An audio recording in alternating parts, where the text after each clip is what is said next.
If it's not too emotional for you, can you tell me why your podcast died? I stopped doing it.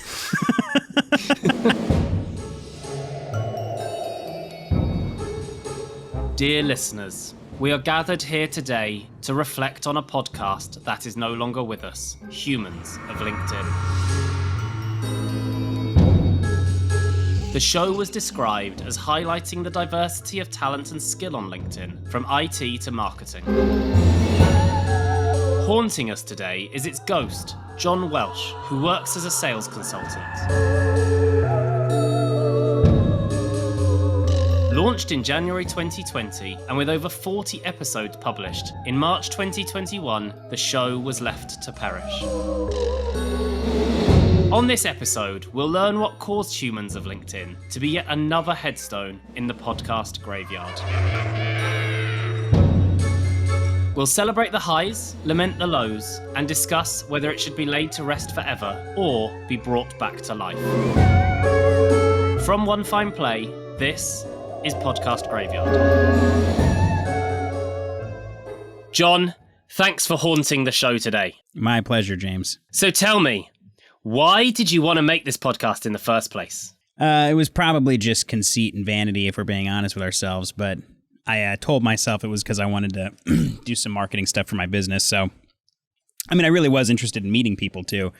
I don't know. It was probably a mixture of wanting to grow a company, wanting to test out a new marketing avenue, and then also genuinely being interested in hearing about the stories of people from around the U.S. and the rest of the world. Based on the fact you, I guess, are a LinkedIn user and people on LinkedIn make it sound really easy to start a podcast, were you one of those people that fell into that trap of like, oh yeah, just record some talking and post it and I'll be Joe Rogan? No, I mean, I know what goes into that kind of thing. I mean, obviously, if you can't tell, I'm using a very high quality microphone, so I clearly know what I'm talking about.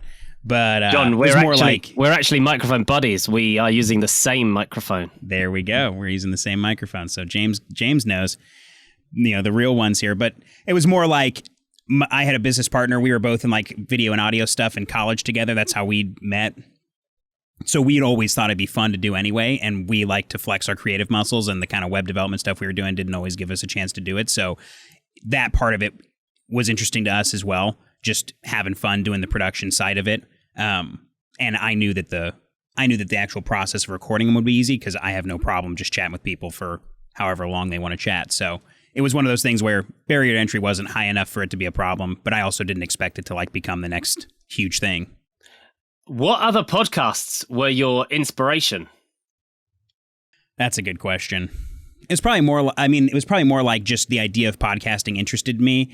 Some that I really loved are like some of the long form ones, like 99% Invisible has always been one of my favorite podcasts, or like History on Fire. Like I always love those. So I just like the audio format, but I also really like interacting with other people. So I didn't want to spend a bunch of time like making my own long form thing where it was just like me on my own, but I wanted it to be like a more long form story kind of thing. So that's where it kind of blended together, like my love of having conversations with people and wanting it to be more than just like a 5-minute or a 10-minute thing.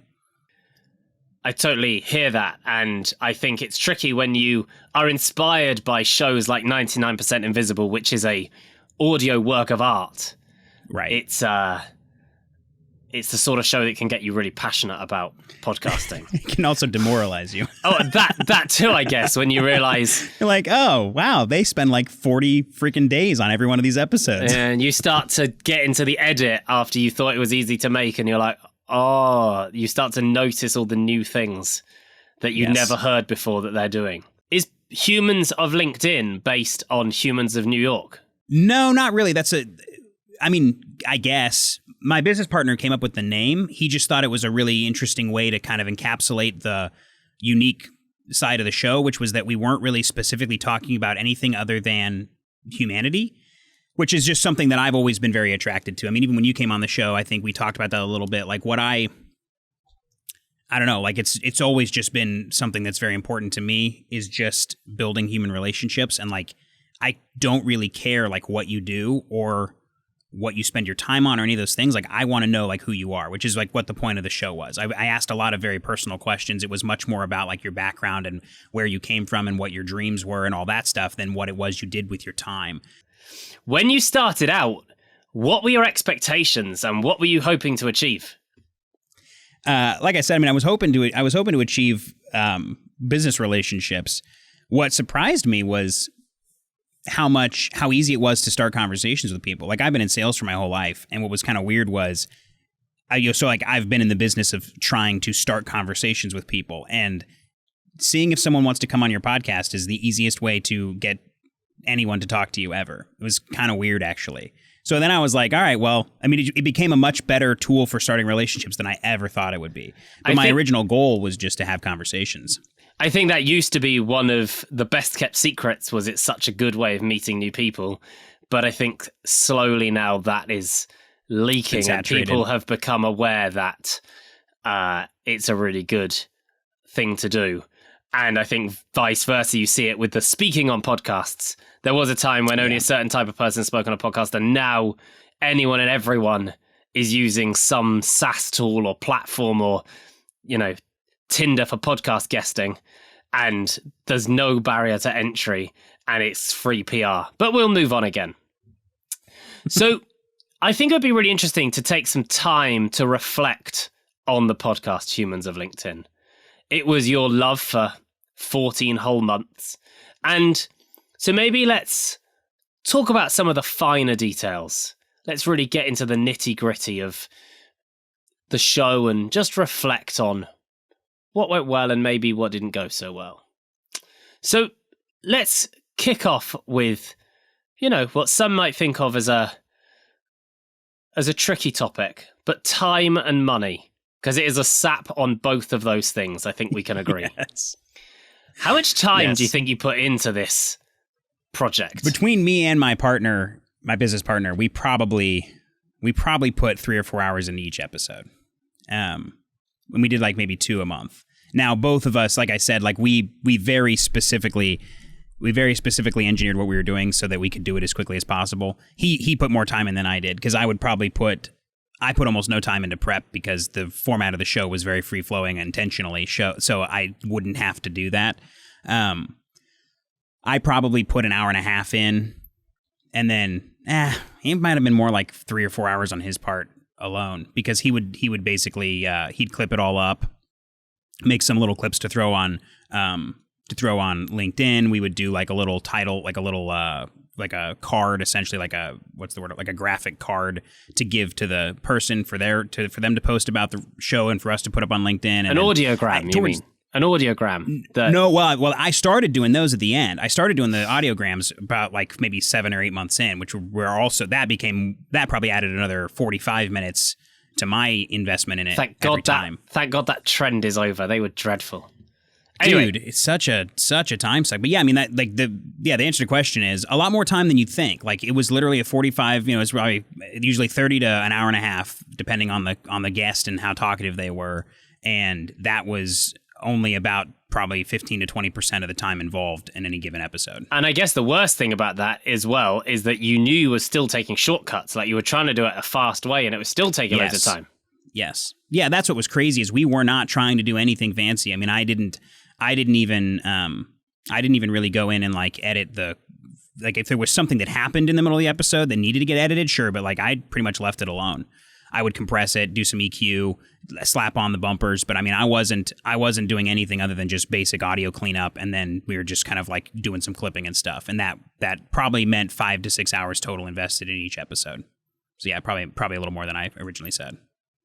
I wonder whether in that saving of time, there were some things that cost the show in a bigger way. Like, some say that free-flowing conversation is intentional. When I hear that, I think that was lazy and not maybe 100%. The best idea.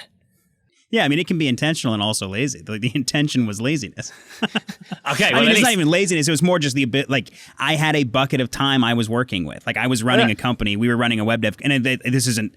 I like you get this, right? But that's the thing you have to. It's the balance you have to drive. Like we were like, what can we accomplish in a time that still lets us continue doing what we're doing and be able to see if we can get some value out of this? And there was value there. Like we built some really good relationships, but yeah, 100%. Like the whole time I'm thinking this could be so much more effective if I put more time into the format, into the way that it presented itself, into the production quality. That was in my mind the whole time. Well, that is very honest of you, and I appreciate that, because that takes what you just said and puts it in a whole new light, which is a really interesting thing to look at. Something that's not always talked about that much, especially from producers and professionals, is, well, I've only got a finite amount of time. Where should I best invest it? And I guess you invested it in the nuts and bolts, and it's always in the audio quality and the bit of marketing and a bit of this, bit of that, and you've got to record the episode, and before you know it, you're into the, half a day to a day. It's hard to do it for less than that. Oh, yeah. I mean, I would have, if I wanted to like make what would have been like good in my opinion, I would have easily been at 15 hours per episode, easily. That's a great insight. While we're on this topic, how much money did you spend on the show?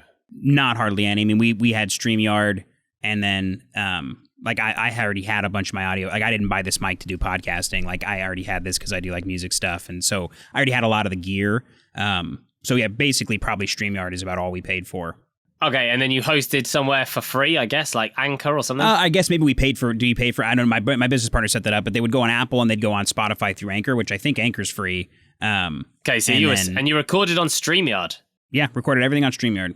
Okay, that's cool. And that's like $20 a month, I think, so. Yeah, 25. I think towards the end, actually, we might have switched over to Zencaster, which was free. And then you always end up in the which is more valuable to you, time or money equation, and that's when that's when the whole thing gets spicy. What was the biggest obstacle you think you faced when trying to make this podcast? The biggest one was probably just my own like insecurity about whether it was a good idea or not. Like it's hard to just do something over and over and over again when, especially when it's a podcast where it's not like there's a ton of feedback on like what's going on with it. So it was like, I'm just going to keep doing this thing. Yeah, I mean, that was probably the biggest obstacle. I mean, another one would have been just the frustration of that constant balance between like, this is a representation of my personal brand. So like how it shows up matters, but also I can't care that much about it because I'm trying to accomplish a certain objective with it. That's not really like to make a super high quality podcast. I don't know if that makes sense, right? So it's like there's like this constant line to walk in my mind of like, I can't get too attached to what it looks and sounds like because then I will start spending too much time on it. And I also didn't do it to be like a podcasting savant. I did it because I'm trying to build relationships and it's accomplishing that goal. So just staying focused on the main reason for it. My man, you make some great points there. There's two things you've brought up. The first is about backing yourself, and it's something that I can completely relate to. I often wonder, it feels to me a bit like putting together IKEA furniture, but without the instructions. Like, there's no guarantee you're doing it right, in the right order, putting your efforts in the right places. So backing yourself is a really tricky one. And podcasting is notorious for people that haven't done very well, giving advice to other people that haven't done very well. And it just turns into this complete mess because it's as much about understanding marketing and human behavior as it is, being an audio engineer and the ability to tell a great story. So I totally can empathize with what you're saying there. And then that second thing of allocation of time and, what am I doing and where am I putting it? It's tricky. It's tricky. So I can totally see that as a difficult obstacle. Are there any embarrassing or cringeworthy podcast stories? I mean, if the boys edit this episode well, you can see one that just happened to us where the producer just randomly appeared in the middle of me talking. That's kind of embarrassing when you've got a guest, but any that you have? I can't really think of any like specific really, really bad things that happen, but I'm a very talkative and open person and a very honest person. And I know there were definitely some points where I may have been a little too like, just unfiltered, in the way that I maybe communicated with some people. I mean, I'm dealing with people, and several of these folks. I talked to a young lady who was in India. I talked to a lady who was in Sweden, but was originally from Italy. And like, I get excited when I meet new people because I'm like, oh, I want to hear about like your culture. And like, that was one of the things that was the most fascinating to me about the show. But I think I definitely potentially got a little bit unfiltered in those areas. But that may even just be my own mental noise and never even happened. But that was about it. Like, I never really found myself being like, oh my gosh, this episode was terrible, or that, I should never have said that, Can you remember what you said? I don't. It's more like I would just when we were just chatting before the show about like the accent thing, right? And like I have almost no like defensiveness around that. Like, somebody could say whatever they want to about like Americans and it wouldn't bother me in any way, shape, or form. Like, I'm pretty just aware of like, I probably harder on Americans than other people are, right? So it's like, that doesn't bother me, but like, I then also would potentially treat somebody else's culture and like the way that they are in that same, like with that same kind of like, quote unquote, like objective. To me, it's just like talking about reality potentially, or like things that I've heard or stuff. Yeah, but it's a jungle out there now, knowing Exactly. what someone might get offended to or not get offended to. Tell me, what do you think the worst piece of podcasting advice you ever got is? And if it's something that I said to you, then you're in trouble. I think the worst piece of podcasting advice is that it's always worth it. Like, just do it. Like, that to me is really stupid advice for anything, right? If you're not, let me make sure I couch this correctly. There's always value in experience, but there's also a delta between like who you are today and who you want to be, and you have a certain amount of energy and time that can be poured into your life and can be expended from you. And so like, just thinking about where you're going and what things you're going to do with your time that are going to best get you there. Like, I wouldn't run a podcast right now. Like, I've become savage with my time recently. I spend most of my time that I work on the phone, because that's the activity that generates more for me than anything will, whether it's for clients or for myself. So like, that kind of attitude, I think, is important. If you are like, in your case, podcasting is literally your business. So it's not really possible for you to like misuse your podcasting time, because if it's a mistake, then you learn from it. And if it's not, then you get something out of it, and like, it's good for you. But if you're like a director of marketing or something, and yeah, you can disagree, but the point is, it's way easier for you to spend time on podcasting and justify it and have it actually be worth something to you. If you're a director of marketing and you have a certain number of dollars, or if you're a CEO of a company, you have a certain amount of time, whatever it is, like, podcasting may not be the best option for you. Or you may just want to save up until you can pay someone to do it entirely, so you can keep doing what you're good at, that kind of thing. If it's not too emotional for you, can you tell me why your podcast died? I stopped doing it. Clearly, that tells you the emotional value involved. Okay, no, I don't mean that dismissively. It's more like, a couple of things kind of happened all at once. Like, at the same time, my business partner and I we split up we went our separate ways about 4 months after the podcast stopped. So it was kind of one of those things where like the February to like June period of 2021 was really intense isn't the right word. It was like very like a soul searching time for both me and my business partner, because we were like, we've been running this company for 5 years together, and we'd just been butting heads isn't the right word, but basically like we both wanted different things out of the company, and it had just been continuing to sort of create more and more friction. And so that like 3 or 4 month period there, we were both just really heavily like reevaluating what we wanted to do, what we wanted the company to do, and trying to figure out like where we were going. And I quite frankly didn't have the like emotional or mental energy to continue having I was basically having a sort of like what's the word I'm looking for? Like existential crisis. I'm like, I've put 5 years into this company. Am I gonna like just walk away from it? Which is what I ended up doing, right? So it was hard for me to kind of like make heads or tails of what was going on, and I was doing a lot of damage control in my own self at that time. So in the midst of that, it just kind of dropped off. I think there's probably 3 or 4 episodes that got recorded that just never got released.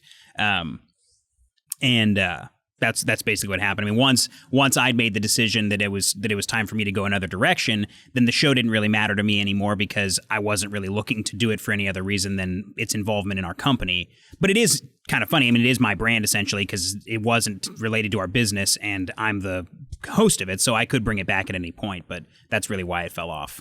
What was the exact moment in which you knew it was over? It was probably in April of 2021. When I'd realized that I was going to be moving on from my business, and I just knew that it wasn't going to be something I continued doing, because I wasn't committed to the business anymore the way that I was, and I was basically looking to move on in that capacity as well. So at that point, I just knew I wasn't going to keep putting the time in. Like I said, I had a couple episodes. I think somewhere they might be gone now, but there were already some extra ones that recorded that were going to be the next episodes. And I basically just decided I'm not going to keep pushing forward on this because it doesn't make any sense based on where I'm going now. So it was more just a case of running out of steam and maybe some, personal direction challenges rather than the podcast wheels necessarily coming off. The podcast wheels didn't come off. I mean, I still was getting really good feedback from the people that were making, like all the people that came on loved it. They loved the little shout outs. And like, I wasn't looking for like major names. So like, it was fun. The people that came on, they got to have a little bit of a spotlight on LinkedIn because we'd spotlight them and we'd talk about their business. And then we'd, thank them for coming on the show. And it was fun. Everybody that did it really enjoyed it. So yeah, I mean, I wasn't done. I wasn't like sick of it or like annoyed or unhappy. It really just, I basically couldn't keep it going. I'd love you to share some learnings with me. What are some of the worst decisions you think you made when making the podcast? Probably the worst decision would have been, like the worst decision was doing it too often. Like we probably could have fixed the time investment problem if we had committed to releasing an episode every 2 months and then put more time into figuring out what each episode looked like, right? So if I did half the episodes and put double the time into each one, and I think I was releasing them like once a week or like every other week actually. So like we could have done one every 2 months and then I could have given the 20 hours to each episode that would have made it like a work of art. And then it would have been about the show and less about like the output. That probably was a big mistake. But then you'd be in that conundrum of, am I now producing something that is over engineered for the audience that I'm getting? Because actually I need a bit of volume, because what else can you think of that comes out once a month that you're a big fan of, or once every 2 months? Like, unfortunately, weekly is the thing. That's what works. Daily and weekly. That's probably why I did it. And the other thing too, again, the focus of what I was doing was the relationships. I was doing it for the sake of meeting people and building relationships. So it mattered more to me that I could continue to reach out to folks and say, do you want to come on my show, and keep recording episodes. So, I mean, I guess I know that was a mistake. I mean, I don't feel that I made any like major mistakes because I had kind of a calculated reason for why I was doing what I was doing. I mean, I suppose one would have just been like, yeah, it's not really a mistake. It's just me. Like, I'm not a super organized guy. Like, maybe it would have made more sense to like pay a couple of admins to be, or like one admin to be involved and like do more of the just like very base stuff for like, $15 an hour or something. That probably could have relieved a lot of pressure. But again, I don't know that was a mistake. And I'm a big believer of being in the grind at the beginning and learning, and also for you enjoying it. Like, otherwise you have the financial burden. So, lots of different ways. What good decisions do you think you made too late? And what stopped you from seeing it sooner? I think probably the best good decision I made later was to let the conversation be much more about the human side of it. And what stopped that was that why I didn't see that before was because I was probably taking some bad advice about like the show had to have some kind of like clear driving purpose or something like that. And it took me too long to realize that like the purpose of the show was the conversation. Especially because that was the purpose for me. Like, I guess realizing that what I wanted the show to be was all that mattered. Like, making the show for me is what was important. Otherwise, I wasn't going to make the show. And what I wanted to do was have cool conversations with people all over the world. So, like, once I realized that, I started having way more fun and the conversations got way better. But that was probably like 9 months in. That's the tricky thing, right? Because what you just said is like a podcasting faux pas. To make a show for yourself, that will get you to the next rung, but then you'll realize you've got to make the show for an intended audience, because all of your marketing problems, which we haven't talked about but are endless, like why can't I get more people listening to this, are because you're not making a show for someone else, because you're making it for you, because that's why you're putting in the time and energy and love, and that's really important at the beginning. But then you get caught in the crossfire somewhere. But in your situation, what you probably came to realize was that actually what the listener wants is similar to what you want. Because a lot of the time, like, people will speak to us and say, oh yeah, I'd love to, I want to make a podcast. I have these really interesting conversations and I'd love to hear from XYZ. My response is, cool, go down the pub and chat to them, because I don't care about your conversation with them, because what you think and want to know is different to what I want to know, and just leave the rest of the world alone and go and have your conversation over a pint. That's a unit of measurement we have over here in the UK. You might not be familiar with. And what is that? What is that? Is that like a bottle? And it comes in pints. Yeah.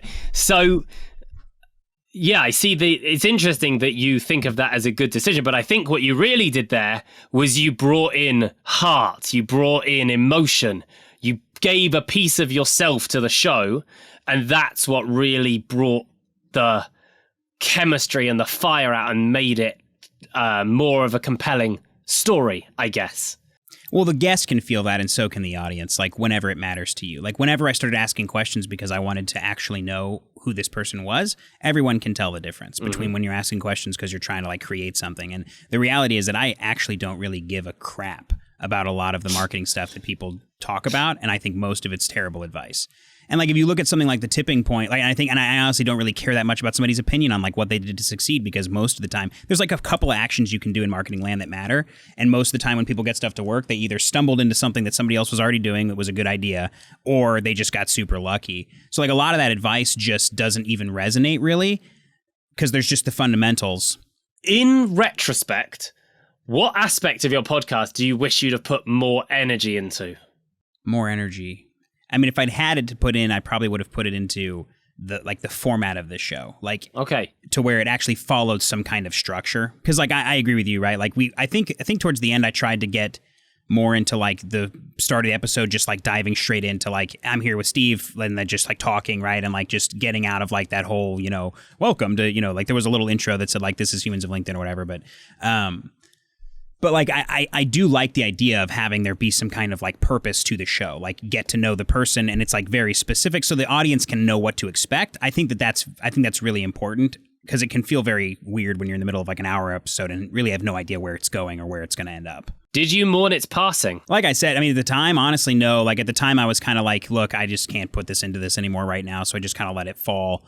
I literally had not even thought about that show until, like, in a long time, until you sent me that message, which kind of sent me down, like, a little nostalgia, journey. I was like, oh yeah, that show, that was fun. From everything you've learnt, what is the piece of advice you would give to a podcaster just about to start recording their first episode?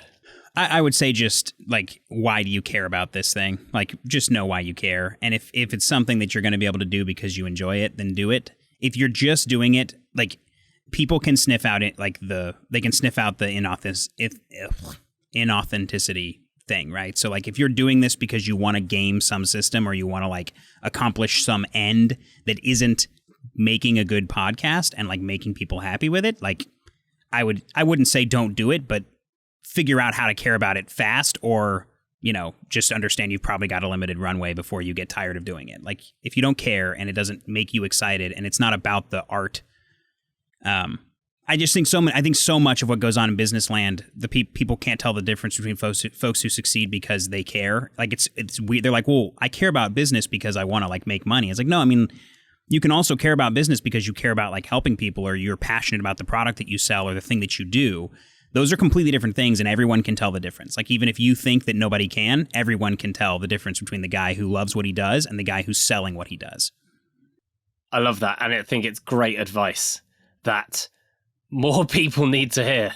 There's such I don't know, having a podcast sometimes to me feels like getting tickets to Coachella. Like, everyone wants to do it. It's the trend. It's the thing you've got to have, right?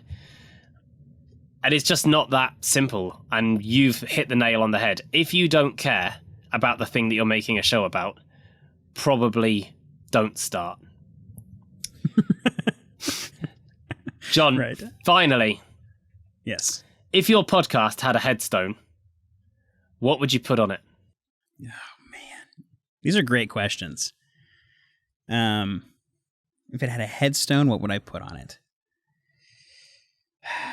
This is what happens. Thanks for your comment on questions.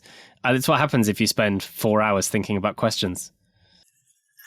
It's like Sean Evans on Hot Wings. I'm always like, how did he come up with that question? Yeah. Yeah, it's like, I don't know, it'd be something like, here lies Humans of LinkedIn. John cares about humans, but not enough to keep talking to them. John, thank you so much for sharing this emotional story of Humans of LinkedIn, the podcast, on Podcast Graveyard. You've been fantastic, and I really appreciate you sharing your story. Thanks, James. Been a pleasure. After everything I've heard today about the podcast Humans of LinkedIn, I can't help but feel that this is a show that should be resurrected. It absolutely shouldn't stay dead. There's too much value in here for too big an engaged community that it shouldn't continue in some format. I feel like there are a wealth of people on LinkedIn who would love this kind of thing. There are so many different angles that you could take the show. But I do think that maybe the format needs looking at. I think maybe it needs to be a 30 to 40 minute audio experience that also has the 6 to 7 minute video version that goes out as a LinkedIn original on LinkedIn. That's the sort of thing, having sat with the team at LinkedIn recently, that they would love to see happening and would support, I would imagine, as a creator, because obviously it's shining a light on their platform. I absolutely think that you need to get into the detail of the format and the idea, like you say. So really understanding what Humans of LinkedIn means, but without any shadow of a doubt, this show should be resurrected. How do you feel about that news? How do you feel after hearing my very quick suggestion on where it should go?